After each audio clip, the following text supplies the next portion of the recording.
when my brother left the country. He carried more than just his luggage. He carried away the hearts of 3 women, each of them secretly in love with him, each of them unwilling to let go. But instead of following him, they came to me asking me to be a substitute. The first was Willow, a female CEO whose presence was sharper than her tone. She sat across from me, eyes cool, and without a second thought, slid a contract across the table. "Sign it," she said, her voice like ice. "I don't want to force you to drop out of school." I signed. The second was Maria, the rich heiress. She pulled up in a blazing red Lamborghini, marched straight into my part-time job, and dragged me outside. With one hand under my chin, she studied my face for what felt like forever before whispering, "You really do look like him. You want me to be the substitute, don't you?" I asked. Her lips curved. "That works too." The third was Sophia, the cold beauty. She never once said the word substitute, but her actions spoke louder than words. After my brother left, she brought me into her world of research, papers, and late nights. Sometimes, in the middle of writing, she would simply stare at me, her eyes distant, searching. People asked me how I managed to win the aloof goddess. I would shrug and say with my face, but the truth was in parentheses, with my brother's face. Aside from our looks, my brother and I had nothing in common. He was bold, decisive, unstoppable. Me? I was slow, cautious at best, a gentle shadow. To be a convincing substitute, I tried copying him, his mannerisms, his voice, even the way he walked into a room. But no matter how hard I tried, they saw through me. Willow sneered. "Pathetic. You can't even imitate him properly." Maria laughed until tears rolled down her cheeks. "You're like the bargain version. But hey, thanks for the entertainment." Sophia didn't laugh. She simply frowned, stared, and finally muttered, "Disgusting." I thought about it all night. In a world this competitive, even being a substitute was a ruthless game. My face alone wasn't enough. Someone, somewhere, was probably already getting surgery to look like my brother. Then it hit me. They didn't just want to see my brother. They want to be seen by him, to be loved, to be coaxed, to be cherished. But my brother, he never looked at women that way. His world was work, ambition, success, not love. Me, on the other hand, since childhood, girls had always circled around me. I could make them laugh without trying. I knew how to pull someone closer, how to make them feel seen. Maybe that was the edge I had. If I could give them what my brother never would, maybe I'd finally be more than just a substitute. By the second year playing this role, I had become efficient. Too efficient, maybe. One night, while I was sprawled on Maria's couch playing video games, Willow's name flashed across my phone. "Where are you?" she asked. "At a friend's house." I said, eyes still on the screen. She hung up immediately. Moments later, a text came in with an address. An art gallery. At 10 at night. As if to confirm her seriousness, a message followed. Alipay deposit. 100,000 yuan. I stared at the notification, half amused, half impressed. Only Willow would use money to drag someone out of bed to look at paintings. Before I could leave, Maria leaned into me, her head resting on my shoulder. "Who called you?" I lied without blinking. "My dad. He won the lottery. Wants me to come home." She wasn't fooled, but she let me go after dragging me into 3 more rounds of games. At the door, shoes in hand, she struck again. Was it Sophia? I nodded like it was nothing. The lab results were off. She needed me to fix them. I didn't want you to overthink. Her smirk was faint but sharp. "Do you think I care?" I lowered my head, feigning guilt. "I'm sorry. It won't happen again." Then I slipped out before she could answer. The truth was, Maria's beauty had stunned me once. Eyes like galaxies, a smile that could blind you. But after 2 years, even the brightest star dims. And I was tired. Between her, Sophia, Willow, and the mountain of work waiting for me, even I, the so-called master time management, was running out of hours in a day. I told myself once this gaming season ended, I'd stop seeing Maria altogether. The taxi pulled up outside the art gallery, under the pale glow of a streetlight. Willow stood waiting, dressed in her crisp business suit, her elegance sharp enough to cut. I stepped out, plastered on a smile, and pulled her into my arms. "My dear," I whispered against her ear, "I missed you so much. Did you miss me?" Her gaze dropped, fingers tracing the air as if outlining my eyes, my brows. And for the first time, the meticulous, untouchable Syl looked almost human. She said it seriously. "I missed you a lot." But in my heart, I added the word she didn't say aloud. "I miss your brother a lot." Willow, out of 3 women, was the one who looked the hardest to read, yet somehow she was the easiest to handle. I held her hand, rubbing my cheek against her palm. She didn't pull away, not at first, when I tried to lace my fingers through hers, though she drew back immediately. That was Willow, the mighty CEO with her infamous quirks. Everyone in her circle knew she hated physical contact, hated bare skin against her own. She lived wrapped up, gloves stacked in her closets, armor against touch. In 2 years, the most I had earned was the right to hug her through layers of fabric. But once, just once, I had seen her carefully bandaging my brother's hand with her bare fingers. That memory stung like a thorn in my chest. So instead of pushing, I hooked her arm gently through her sleeve and teased, "Cutie, what's with the sudden craving for art? Why drag me here in the middle of the night?" As always, she didn't answer. She only led me deeper into the gallery, until I finally understood. The walls were lined with canvases. My brother's name hung under every single one. I stifled a yawn. He wasn't even a painter. He did this on the side, scribbling strokes between projects. Most of his works were unfinished, rough at best. He probably never thought anyone would buy them. But someone had, over and over again. "Willow." She stared at one painting with a stillness that cut through the air. I stood behind her, restless, jealous, sleepy. If I painted something, I asked, "Would you buy it? Would you hang it here too?" Her eyes didn't leave the canvas. Her voice was calm, flat. "Don't compare yourself to him." The meaning was clear. You'll never measure up. My jaw tightened. I'm not comparing. I just want someone, anyone, to treat me that well. Is that really impossible? That was when her gaze snapped toward me, sharp, irritated. "If you don't want to stay," she said coldly, "then leave." I let my eyes redden, voice trembling as if on the edge of tears. "I'm not trying to argue. I get out." Willow cut me off like a blade. So I left, too tired to play this game, too tired to watch her love a ghost while I stood there like an actor filling in. But just as I reached the door, another notification buzzed. Alipay deposit. 100,000 yuan. I stared at the screen, and despite myself, I laughed. What a foolish, rich CEO. And still, damn it, I loved her for it. After that night, both Willow and Maria disappeared from my life, at least for a while, which left me with Sophia, the quiet, cold beauty. With her, I could finally study in peace. My grades rose. My world steadied. When exams ended, I invited her to dinner. A nice place, upscale enough to mark the occasion. I never expected to run into Maria there, and she wasn't alone. At her side was a man, handsome, polished, the kind of presence that drew attention without trying. They sat close, intimate in ways that weren't meant for the public eye. I didn't hesitate. I pulled out my phone and snapped photos. The timing was perfect.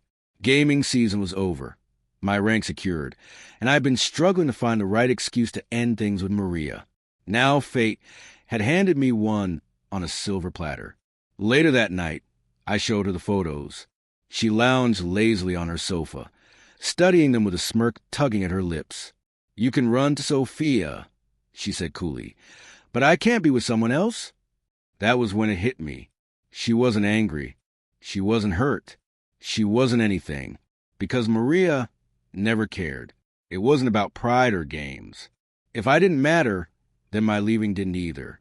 Still, as I sat there, she stood, walking toward me with the kind of confidence only an heiress could carry. Her eyes swept over me slowly, like she was inspecting a product. "In what capacity are you asking me this question?" she asked. "As my boyfriend? Do you like me? Want to be with me?" My gut answer was a hard no. A woman like her was fun to chase, fun to be chased by. But to truly be with her, she'd devour me, a fire that only knew how to burn. Maria had never belonged to just one man. One night, she'd be singing love songs to me with tears in her eyes. The next, she'd be wrapped around someone else, whispering promises like candy. Even her supposed love for my brother was only half real. She played the perfect heiress in public, but in private, she was wilder than me. And yet, I couldn't deny her power, the charm that made men fall one after another. The heiress of the Lynn family, generous, flirtatious, magnetic. Every ex spoke fondly of her, except me, because with me, she never held back. She cut deep on purpose, said the cruelest things just to watch me squirm. To her, I wasn't a substitute. I was a comedian performing for her amusement. At least, that's what I thought, until she leaned closer, her eyes glinting with something I couldn't name. Could it be she actually wanted me to be hers? My silence gave her the answer she didn't want. Her smile slipped, her tone turned icy. Get down. Her stare grew darker, sharper, until finally she laughed, a sharp, mocking sound. Relax. I was only asking casually. A substitute like you shouldn't overthink. Relief rushed through me. I slipped easily back into my role, reddening my eyes for effect. When you treat me like this, I said, do you really think I don't have a heart? That I can't feel hurt? And before she could cut me down again, I delivered the last line I prepared. Maria, I regret it. I shouldn't have gotten involved with you. I don't want to be anyone's substitute anymore. Let's not see each other again. Then I bolted from her house, like a man running for his life. The high of breaking things off with Maria didn't last long. For a moment, I felt like the tragic lead of a melodrama, finally declaring the ending, savoring the thrill of walking away. God, that rush was addictive, but thrills fade fast. The aftermath was the real storm. Maria wasn't the type to accept being discarded. It was always her who ended things. So when I beat her to it, she came knocking, furious, uninvited, right at my home. The problem? Sophia happened to be there, tutoring me. Sophia was relentless. Her competitive streak dragged me along whether I liked it or not.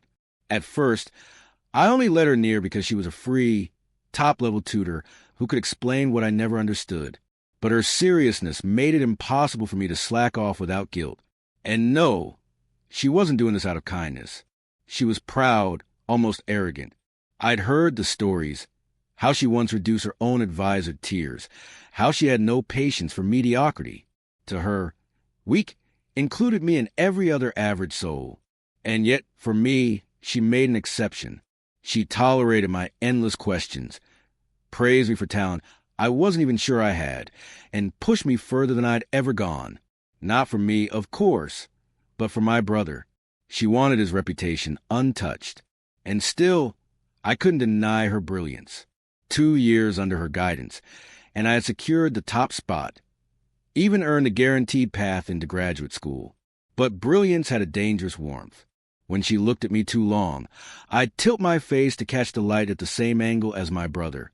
Her eyes softened, burned even, her gaze unrestrained in a way that clashed with her icy exterior.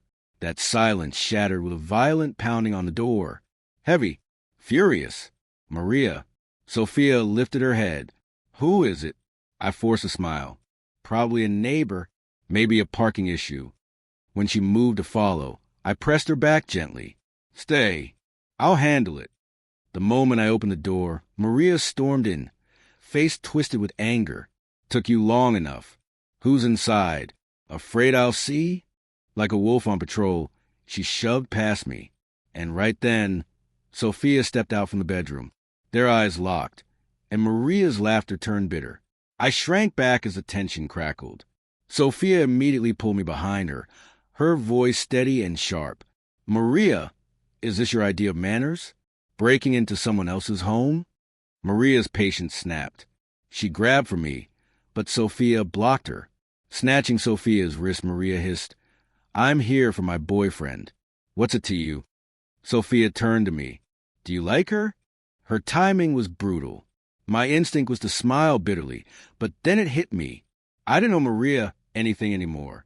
I wasn't a substitute bound by her rules.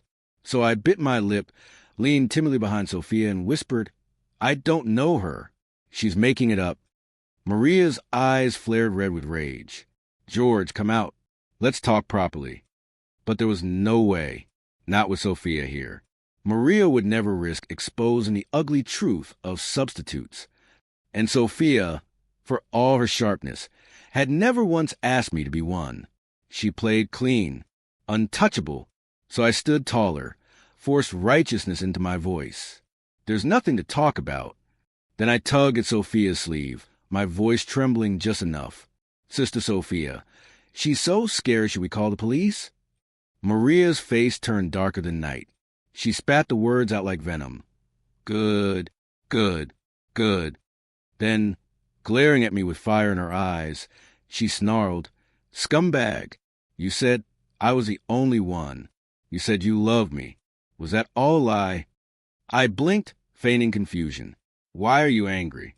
Don't you remember how you reacted when I said that? And she did remember. Back then, she laughed so hard she nearly fell over, mocking my lines as outdated. She even warned me never to speak like that while wearing my brother's face. It didn't fit. For a second, her expression cracked, unnatural, uncertain.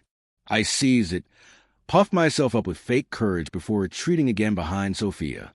Sophia's hand closed around mine, firm, reassuring.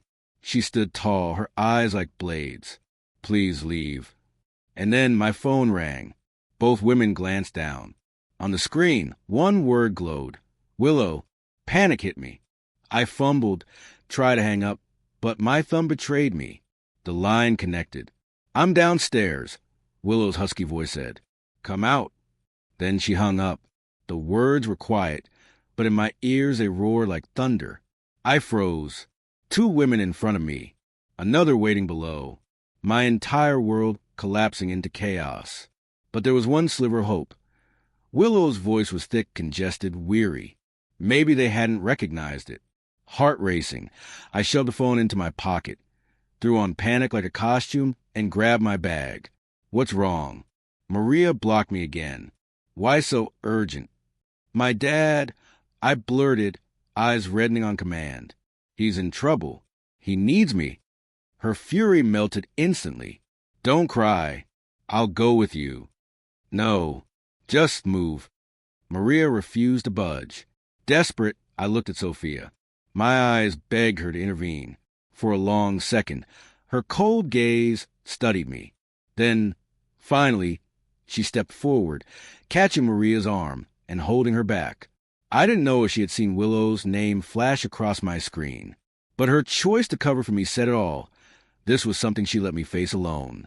Right now, nothing else mattered. Only Willow, my ancestor, without a drop of blood shared, the one woman who held my fate in her hands. I rushed into the car, breathless, the words spilling out of me before I could stop them. Willow, you finally came. I'm sorry that day I signed it. Her voice cut me short. I froze.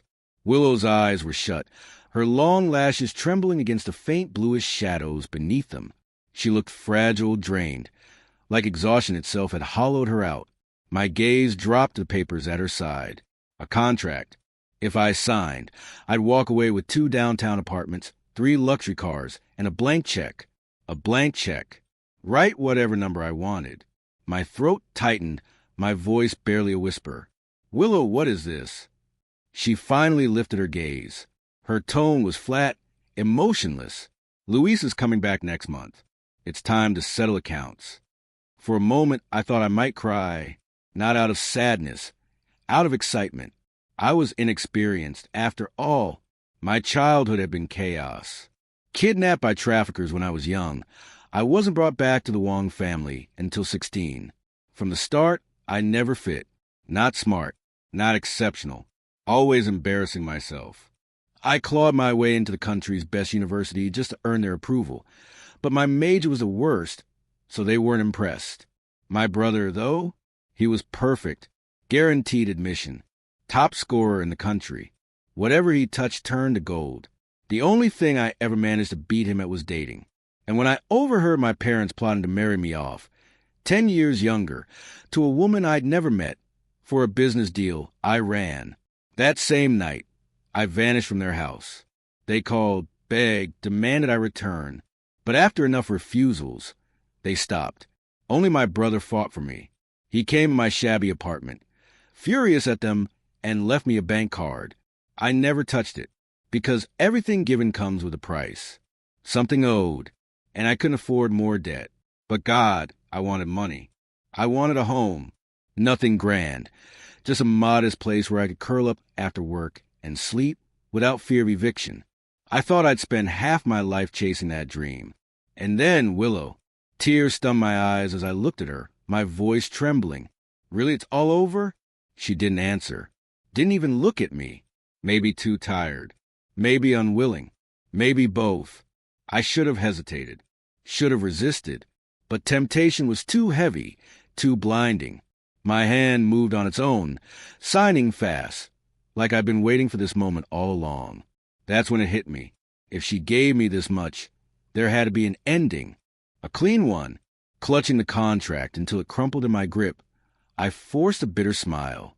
After this, will we still be friends? Her voice was quiet, final, not friends. Strangers, then, as expected from a woman like Willow. Clean cuts, no hesitation. I laughed weakly, nodded. All right, I understand. I wish you happiness. She didn't answer. Too ill, too distant, or maybe she simply didn't care anymore. Either way, I was no longer her substitute, just another stranger. I opened the door, stepped out, but after 2 steps, I couldn't resist. I looked back.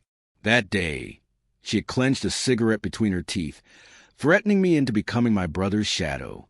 And today, at the end, it was the same. After I left, she lit another, dragging the smoke down hard until it made her cough. I leaned into the window, plucked it from her lips, crushed it halfway, and pocketed the rest. Smoke less. It stinks. My brother doesn't like it. Her voice broke the silence. And you? What about you? I chuckled softly. Doesn't matter, does it, President Lou? The word hit her harder than I expected. President. Lou. For the first time, she looked wilted. A word I never thought could describe her. Her sorrow came quick, sharp, inexplicable. The old me would have obsessed over it, tried to read meaning into her silence, her grief. Not anymore. We were strangers now, and strangers didn't explain. I never went home again. Maria bombarded my phone until I changed SIM cards just to breathe. With Sophia, I pulled away, kept my words clipped, my distance sharp. She asked if I needed help. I said no. She asked how I knew Willow.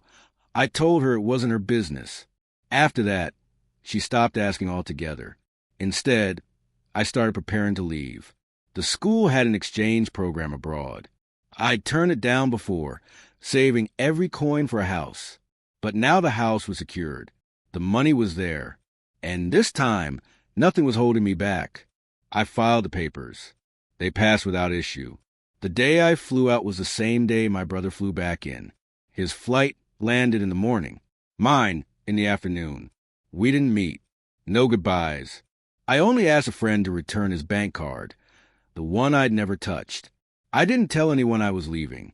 But just before boarding, my phone buzzed, messages flooding in one after another. That night, my phone wouldn't stop buzzing. The first message lit up the screen. That day you went downstairs, was it to see Willow? Then another. George, where are you? How dare you two-time us? You're dead. It was Maria. Of course it was Maria. I just sat there, staring at the words, more confused and angry. Two-timing? I typed back. We weren't even serious. Why are you this mad? But she didn't want answers. She wanted war. The calls came back to back until finally I snapped. Call again and I'll block you. Her reply hit harder than the ringing. What's your relationship with Sophia and Willow? None. I shot back. None? Then why did Willow say you're hers? That stopped me. I knew the truth was bound to come out eventually. I had been a stand-in for all 3 of them. My brother's return, with his grand welcome banquet, only sped things up. Maria, Sophia, Willow, they were his closest. When the three of them stood in the same room, it was only a matter of time before something slipped. But Willow's words, that's what caught me off guard. We had ended everything cleanly, hadn't we? So why was she still calling me hers? I texted back, "Go ask Willow." "Where are you?" "I'll come find you." Blocked. Done. Even Sophia, who had been quiet for so long, suddenly filled my screen with messages. I'm very disappointed. Then why didn't you tell me about you and Willow and Maria? Sophia had been different. She had helped me, been kind, so I tried to explain carefully. Because you're just like them. You like seeing me with his face, do the things my brother never would, and for a while you enjoyed that illusion. She fired back. If you knew, then why approach me at all? The truth was, because kindness was rare in my world, and she had given me some. I even typed it out. Because there weren't many people who treated me well. You were one of them. But it looked pathetic on the screen. Too melodramatic. So I deleted it and replaced it with something colder. We both just got what we wanted. And just like that, silence. She never replied. From Willow, nothing at all. Not even a single word. Instead, a senior from her company reached out. "George, where are you now? We're hiring. Great pay. Do you want to apply?" But I wasn't stupid.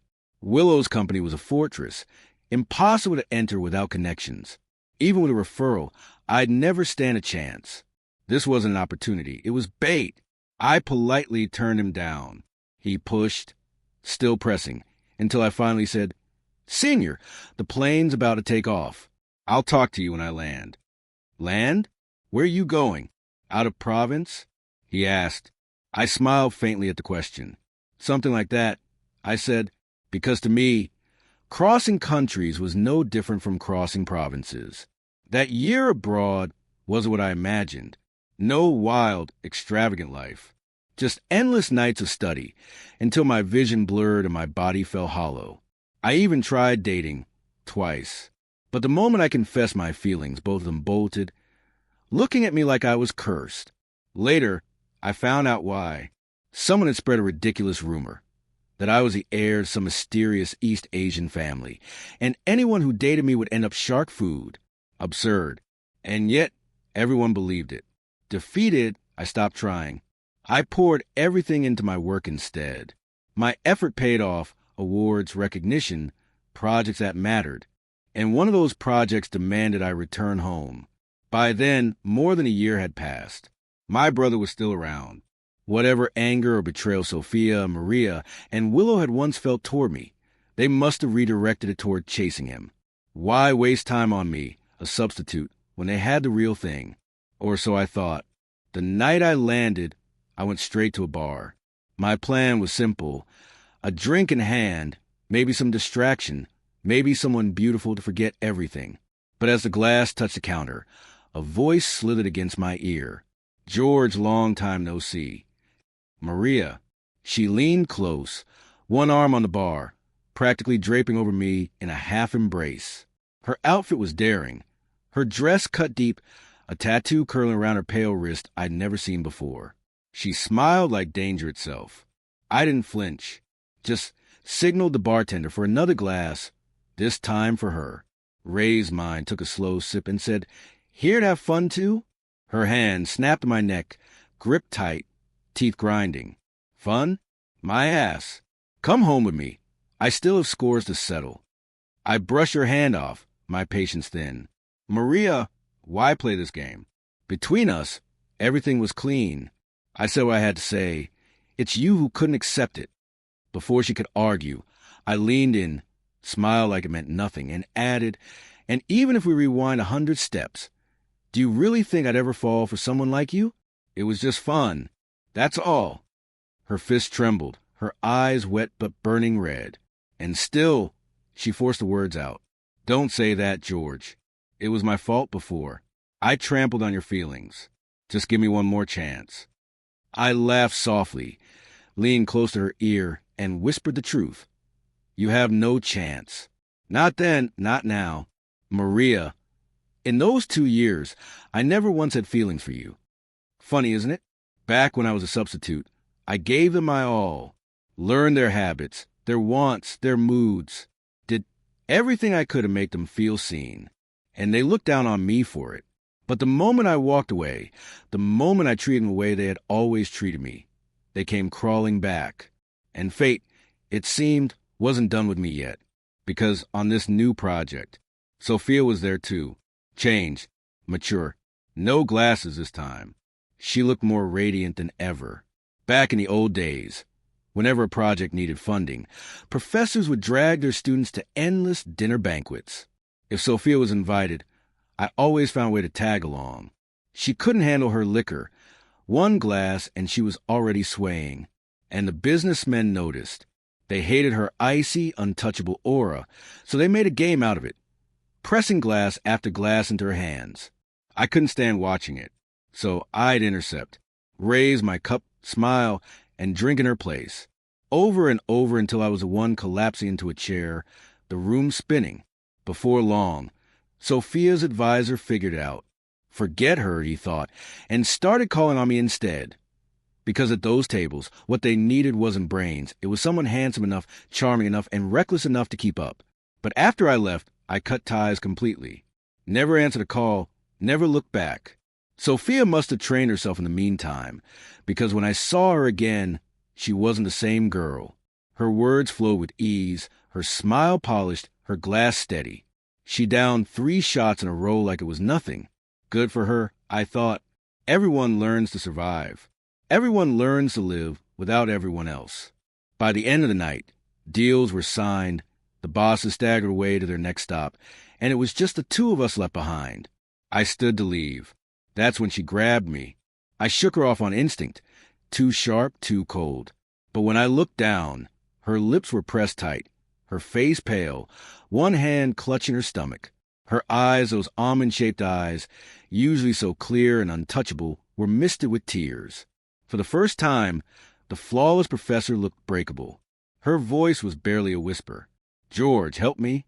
I turned to call her advisor, but she tugged at me again, then collapsed against my chest. Her arms locked around my waist, her head buried against me. Her words were muffled, trembling. My stomach, it hurts. For someone so fragile, her grip was iron. I tried pushing her off, once, twice, but she held tighter. Clicking my tongue, I muttered, "Take medicine. Professor Sophia, respect yourself." And then she laughed, soft, bitter. Can I take that as concern? I snapped back, annoyed. "Sophia, when did your skin get this thick?" I lowered my voice, leaning close, lips almost brushing her ear. She froze but didn't move away. When my brother wouldn't let you touch him, you kept your distance. But when I tell you not to, you pretend you don't hear. No wonder you're Professor Sophia. You really do know how to play people. Her arms tightened for just a second, then slowly loosened. Her voice was weak, her face drained of color. "That's not what I meant. I only see you as a friend," I told her. She bit her lip, eyes flashing with frustration. "A friend? Would you hold a friend like this? Press him to your chest?" I laughed, sharp and bitter. "Don't twist it. You're the one who threw yourself at me." Her lips trembled. "What about before?" "Before?" I scoffed. "You never said I was a substitute. But in your heart, you always knew." I laid it bare. I'm vain. With Willow, it was money. With Maria, it was her beauty, her games, her attention. And you, her face turned even paler, sweat glistening at her temple. She cut me off with a trembling whisper. "Stop. George, you were the last one to approach me. Do you want the truth? Back then, I made a bet. If I could conquer you, my friend promised to buy me dinner for a month."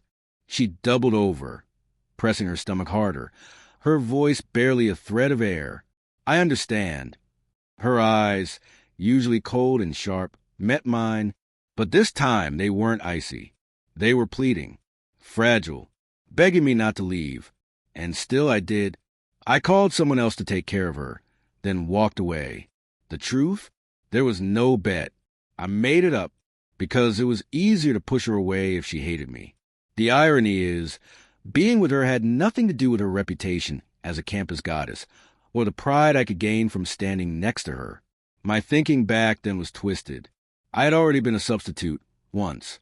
Why not twice? Why not 3 times? It cost me nothing. If I wanted love, I thought I had to earn it through strategy, through effort, through calculation. But sometimes I just wanted someone to like me for no reason at all. I was stubborn, childish, and the outcome was inevitable. Even now, regret lingered. If only I had chosen Willow. She had been the only one clear enough to draw a line between me and my brother. She settled with me, then truly let me go. She even gave me the chance to start over. The money she gave me was more than enough to cover the pain. She was, in the end, the better person. Or so I thought until I stepped outside that restaurant and saw a familiar car waiting by the curb. The window slid down, and there she was, Willow, cold, elegant, the CEO mask back in place. Her assistant stepped out, smiling politely. "Mr. Wong, President Liu has been waiting for you." But Willow, why? Even just the crumbs of wealth slipping through her hands were enough to change the fate of someone ordinary like me. Enough to let me live worry-free for the rest of my life. Yet now, in this so-called substitute market, where everyone was competing with either true feelings or shameless devotion, I had nothing left to offer. So when she looked at me with that unreadable gaze, I asked, half confused, half afraid, "President Liu, my brother's already back in the country. Why are you still looking for a substitute?" Her lips curved slightly. "Not a substitute. A lover?" I thought, but she shook her head. "Not a lover. Secretary? Assistant? No." She dismissed each guess without hesitation. Never considered a bed partner either. The way she said it, so matter-of-fact, made my chest tighten. Willow, who used to recoil at the thought of holding hands, wasn't someone who played games like this. I gave up. Why stop me from guessing?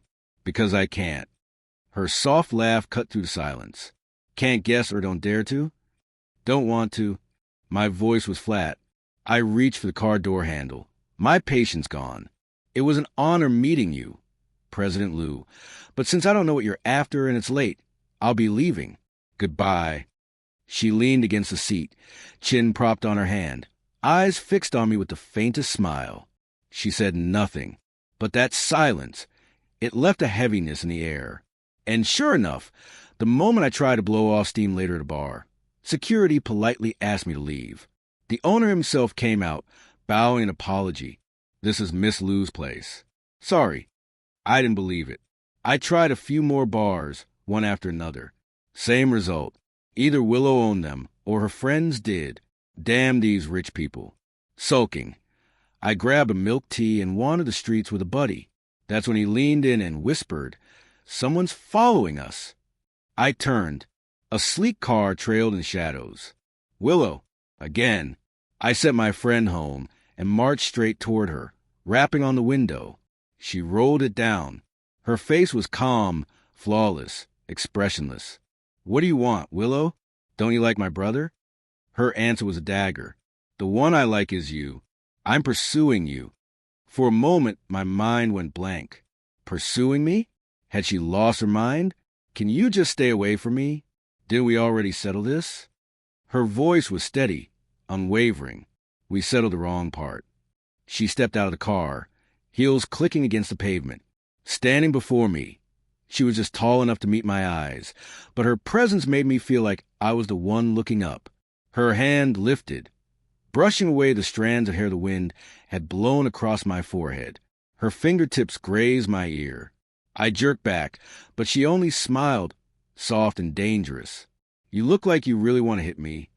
Her gaze dropped, her tone almost reverent. "Go ahead. Hit me." What was happening? A year ago, she was untouchable. The cold, distant beauty who lived by rules of control and perfection. Now, she was inviting me to break them. And God help me, it was tempting. I raised my hand, tentative, brushing my fingers against her face. The face that once flinched at the slightest touch stayed still. She leaned closer. "Continue." I froze. My hand shifted, pinching her cheek, her forbidden zone, the place that used to trigger her fury if I so much as brushed it. Yet here she was, letting me do as I pleased. Her eyes softened. I like you. When you touch me, I'm happy. Back then, I was too much of a coward to admit it, and I hurt you. I'm sorry. She took my hand, guiding it gently against her skin. Today was just to get your attention. From now on, I won't restrict your freedom. I don't expect forgiveness. I only hope you'll let me like you, even if it's from afar. My scalp tingled. My heart raced. I was about to speak when a figure in the crowd caught my eye. A passerby I'd barely noticed, phone in hand, helmet hiding their face. The helmet came off. Maria. Her smirk was sharp. No wonder, President Lou almost had me in tears with that confession. For a second, I believed you weren't the same woman who threatened George's girlfriend abroad into leaving him. Willow's expression didn't shift. It wasn't me. Maria's voice dropped to a taunt. Want me to show George the evidence? Willow's eyes narrowed, a predator unmasking. Funny, just the other day, I had tea with your father. He told me he was worried about your idle lifestyle and asked me to keep an eye on you. Looking at you now, seems you made no progress. Instead, you're busy smearing my name. I'll have to speak with him again. Maria sneered. Oh, old lady Lou, you do remember you're my dad's generation? Then where'd you get the nerve to confess to George? And then she turned her fire on me. George, listen, a woman like her, already in her 30s, drowning in work, chained to her social obligations. She won't stay in her prime for long. Soon she'll just be a withered flower. Not like me. I've got money, free time. I work out. My body's in perfect condition. Don't believe me? Feel for yourself. I recoiled instantly. No thanks. Willow leaned back against her car, cigarette in hand, though she never lit it. Her voice was calm, almost amused. Miss Maria, youth fades quickly. Your father's arranged a fine match for you, one your mother is thrilled about. You'll settle soon, but they'll never accept a son-in-law beneath their status. And George, she looked at me, her eyes cool but unshakable. He has nothing to protect you with when they come after him. Maria's smile faltered, shadows flickering across her face. That's none of your business. And there they stood, two women, trading blows not with fists, but with secrets, reputations, and the kind of truths that cut deeper than any blade. And me? I stood there quietly, watching, as if I were eating popcorn in the front row of a show I never bought tickets for. Because here's the truth. That older blind date my family once arranged for me, the one 10 years my senior, it had been Willow all along. After I ran away, my brother, pushed by our parents, ended up engaged to Willow. They spent some time together, but eventually she ended it, claiming their personalities didn't match. When my brother left the country again, my parents still wouldn't let go of the idea of tying our family to hers. They even pressured me to quit school and come home. But Willow, she stopped them. To kill the idea completely, she proposed a contract.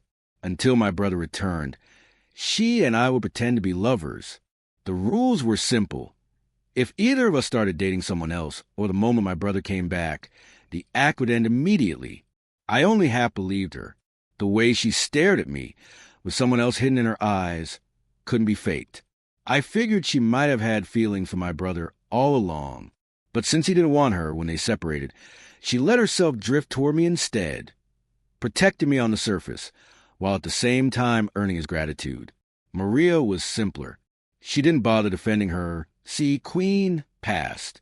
Instead, she leaned on the story of how, during the year I was abroad, she stayed chaste, painting herself as a wild girl who had finally reformed.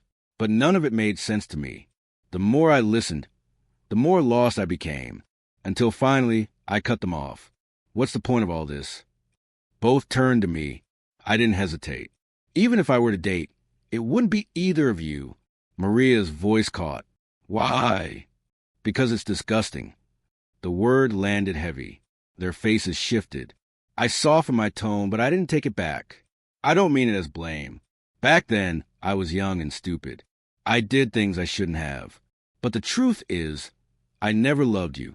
All the kindness I showed, all the affection I gave, every word, it was an act. If there had been profit in it, I could have done the same for a dog. That's what I mean by disgusting. Because even now, when you look at me, I can see it.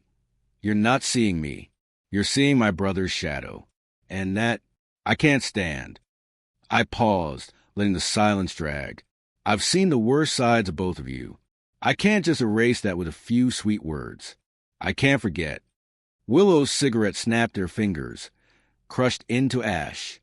Maria lowered her head, her face hidden, her voice hoarse. So, there's really no chance at all? None. Still, she pushed, her eyes red. If I had met you before Luis, would you have?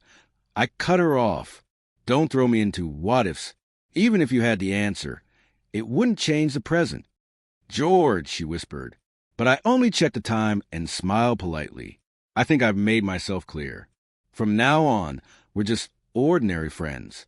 And if not friends, strangers. That works too. Just don't bother me again. What I hate most is someone clinging after a clear rejection. The car I'd ordered pulled up. I refused their offer to take me home and left alone. As the city lights blurred past the window, I let out the breath I'd been holding. This time, I thought, I've spoken firmly enough. Surely this is the end. And it was. For the rest of the project, Sophia kept her distance, her words purely professional, her emotions hidden away. When it ended, I exhaled in relief. 3 years. That farce was finally over. And I told myself, this was good, an ordinary, quiet life. That was what mattered. But peace never lasts. When the project wrapped, I went abroad again to continue my studies. My landlord had business elsewhere, so I had to move apartments. It was a big place, 2 units per floor. A month in, new tenants started filling the other unit. Living abroad, you learn to be cautious. I had no plans of getting close to them, until one day, I stepped into the elevator and froze. Willow, Maria, Sophia. Maria was the first to speak, her eyes lighting up. Hello, I'm your new neighbor. My name is Jessica. If you ever need anything, come to me. Sophia followed, calm as ever. Long time no see, George. Do you still remember me? I'm Luna. Luna, a senior I'd barely known. Then my gaze shifted to Willow. She gave me a faint nod, cool and detached. Freya. Jessica. Luna. Freya. But all I saw were Maria, Sophia, Willow. I didn't say a word. Just reached forward and pressed the elevator doors shut. Top-tier comprehension skills. I thought bitterly. I told them I wouldn't date them, and now they came back under new names, pretending to be someone else. Before, I thought I was paranoid, that I was imagining things. But no, they hadn't given up. They were back, stronger than ever. And this ridiculous, chaotic farce was far from over.